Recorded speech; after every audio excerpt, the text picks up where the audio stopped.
Hello, my name is Laura Gangstead. I'm a librarian at the Hussey-Mayfield Memorial Public Library. I'm continuing on to Chapter 9 of Black Beauty by Anne Sewell. This is called Merrylegs. Mr. Bloomfield, the vicar, had a large family of boys and girls. Sometimes they used to come and play with Miss Jessie and Flora. One of the girls was as old as Miss Jessie, and two of the boys were older, and there were several little ones. When they came, there was plenty of work for Merrylegs, for nothing pleased them so much as getting on him by turning and riding him about the orchard and the home paddock, and this they would do by the hour together. One afternoon, he was brought out with them for a long time, and when James brought him in and put on his halter, he said, "There, you rogue, mind how you behave yourself, or we shall get into trouble." "You have been doing..." "What have you been doing, Merrylegs?" I asked.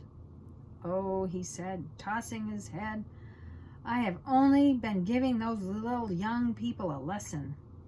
They did not know when they had had enough, nor when I had had enough, so I pitched them off backwards, and that was the only thing they could understand." "What?" I said. "You threw the children off? I thought you know better than that. Did you throw Miss Jessie or Miss Flora?" He looked offended when I said that. "Of course not. I would not do such a thing for the best oats that ever came into the stable. Why, I am as careful with those young ladies as a master could be. As for the little ones, it is I who teach them to ride. When they seem frightened or a little unsteady on my back, I go smooth and as quiet as a pussy when she is after a bird. And when they're all right, I go on faster, you see, just to use them, get them used to it. So you don't trouble yourself preaching to me. I am the best friend and the best riding master those children have. It is not them, it is the boys."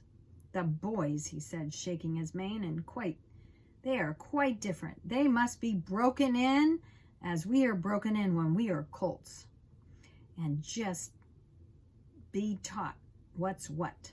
The other children had ridden me for about nearly 2 hours, and then the boys thought it was their turn, and so it was, and I was quite agreeable. They rode me on turns, and I galloped them about, up and down the field and all about the orchard for a good hour. They'd each had cut a great hazel stick for a riding whip and laid it on me a little too hard, but I took it in good spirit till at last I thought we'd had enough. So I stopped 2 or 3 times by way of a hint. The boys, you see, think a horse or a pony is like a steam engine or a thrashing machine and can go on as long and as fast as they please. They never think that a pony can get tired or have any feelings. So, as the one who was whipping me could not understand, I rose up on my hind legs and let him slip off behind. That was all. He mounted me again, and I did the same. Then the other boy got up, and as soon as he began to use his stick, I laid him on the grass, and so on, till they were able to understand. That's all. They are not bad boys. They don't wish to be cruel. I like them very well, but you see, I had to give them a lesson. When they brought me to James and told him, I think he was angry to see such big sticks. He said they were only fit for drovers or gypsies and not for a young gentleman. "If I had seen you," said Ginger, "I would have given those boys a good kick, and that would have given them a lesson." "No doubt you would, Ginger," said Merrylegs. But then I'm not quite such a fool, begging your pardon. as to anger our master or make James ashamed of me. Besides, those children are under my charge when they are riding. I tell you, they are entrusted to me. Why, the other day I heard our master say to Mrs. Bloomfield, "My dear madam, you need not be anxious about the children. My old Merrylegs will take such good care of them as you or I could, I assure you. I would not sell that pony for any money. He is so perfectly good-tempered and trustworthy. And do you think I am such an ungrateful brute as to forget all the kind treatment I've had here for 5 years? And all the trust they place in me, and turn vicious because a couple of ignorant boys use me badly? No, no, you never had a good place where they were kind to you, and so you don't know, but I'm sorry for you.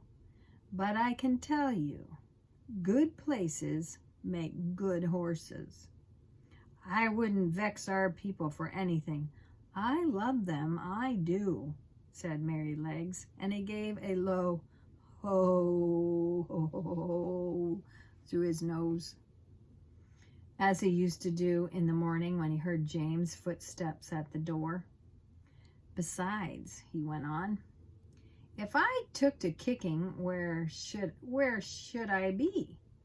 Why, sold in a jiffy, and no character, and I might find myself slaved under a butcher boy, or worked to death at some seaside palace where no one cared for me, except to find out how fast I could go, or be flogged in some cart with 3 or 4 great men in it going out for a Sunday spree, as I have often seen in the place I've lived in there before I came here. No," he said, shaking his head, "I hope I shall never have to come to that." Wow, Merrylegs sounds like a really nice old horse and a friend of kids. Those boys. Well, see you next time.